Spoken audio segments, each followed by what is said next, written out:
Artis sekaligus produser Prilly Latuconsina mengkritik Menteri Pariwisata Widianti Putri Wardana. Ia menilai promosi wisata Indonesia hanya jargon di podium. Prilly menekankan pariwisata harus dirasakan langsung, bukan sekedar data dan laporan. Ia juga menekankan pentingnya pejabat merasakan pengalaman wisata seperti wisatawan biasa. Dalam unggahan yang disukai lebih dari 200.000 kali, Prilly Latuconsina melontarkan sindiran pedas. Ia menyebut Ibu Menteri tidak pernah merasakan apa yang disebut dengan nyemplung di danau, trekking di hutan, atau diving bareng peneliti karang. Seketika unggahan tersebut mendapat dukungan atau menuai banyak reaksi netizen. Isu ini mencuat setelah Menteri Pariwisata disebut meminta air galon untuk mandi saat kunjungan ke pelosok daerah.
Prilly ini memberikan kritik yang cukup pedas Tribuners yang langsung menuai perbincangan di kalangan warganet ya.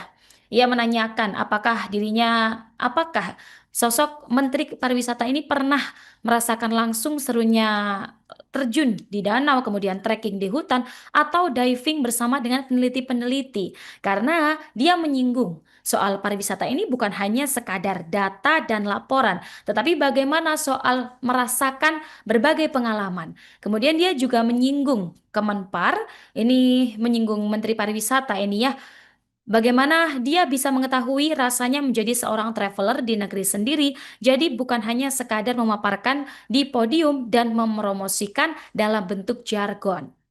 Dan memang Tribuners dari sentilan ini disampaikan oleh Prilly ketika mengomentari sebuah postingan terkait hal tersebut. Prilly melihat bahwa promosi wisata Indonesia ini seharusnya tidak hanya sekadar jargon di podium. Ia menegaskan pentingnya keterlibatan langsung pemerintah agar bisa merasakan pengalaman nyata seperti wisatawan. Komentar Prilly pun sontak menghebohkan jagat media sosial Tribuners. Banyak netizen yang mendukung pandangannya dan komentarnya ini disukai sebanyak 2.000 kali.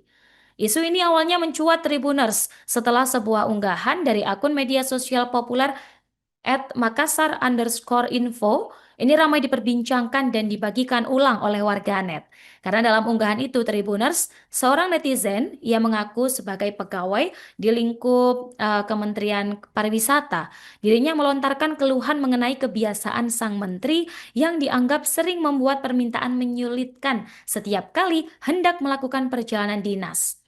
Netizen itu bahkan menuliskan bahwa di bawah kepemimpinan Widianti, sejumlah acara resmi Kementerian Pariwisata disebut-sebut berjalan tidak profesional dan kerap menimbulkan masalah. Lebih jauh lagi, dalam satu kunjungan ke Labuan Bajo, Widianti ini disebut meminta panitia menyiapkan air galon dalam jumlah tertentu. Jadi air galon ini bukan untuk kebutuhan konsumsi Tribuners, melainkan benar-benar untuk dipakai mandi. Dan kabar ini langsung menyebar dengan cepat dan memicu reaksi beragam dari warganet yang menyoroti gaya hidup sang menteri. Download Tribun X sekarang, menghadirkan lokal menjadi Indonesia.